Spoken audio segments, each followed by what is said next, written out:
1988 में मुझे George Washington university में एक सब्जेक्ट पढ़ने का मौका मिला, इंजीनियरिंग इकॉनमी। पहला सब्जेक्ट था मेरा, और एक इंजीनियर के लिए फाइनेंशियल मैनेजमेंट का सब्जेक्ट पढ़ना थोड़ा सा डिफरेंट होता है, उसको मेरा बैकग्राउंड नहीं था। बड़े बड़े लंबे लंबे फार्मूले प्रोफेसर ने पढ़ाए और चला गया। अब मैं परेशान कि इन फार्मूलों को रटूंगा कैसे।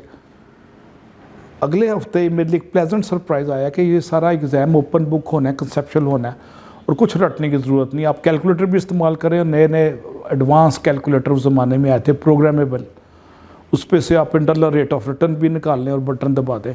सिर्फ सिनेरियो में से निकाल के आपने, जो आपको ओपन सिनेरियो देते हैं, एक फाइनेंशियल प्रॉब्लम देते हैं, उसमें से आपने फार्मूले की एप्लीकेशन कौन सी करनी है, उसके लिए डिटेल स्टडी करनी पड़ती थी बैकग्राउंड। ये मेरे लिए पहला इत्तेफाक था, अजीब सा इत्तेफाक था।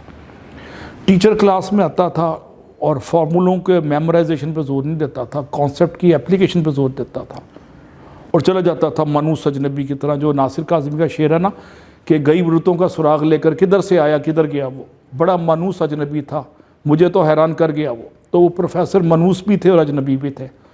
तो मेरा जो डर और खौफ पढ़ाई का, जो मेमोराइजेशन का था, वो ख़त्म हो गया। जब खौफ ख़त्म होता है तो शौक़ आता है, शौक़ की अगली स्टेज है इश्क, इससे अगली शायद जुनून। तो मैं आहिस्ता आहिस्ता मुझे पढ़ाई से इश्क शुरू हो गया और वो खौफ ख़त्म हो गया और मेरे कॉन्सेप्ट समझ आने शुरू हो गए। और एक स्टेज आई कि पाकिस्तान में मैंने 8-10 साल वो कोर्स पढ़ाया और अमेरिका में भी मैंने वही कोर्स पढ़ाया, क्योंकि मैंने शौक़ से पढ़ा था।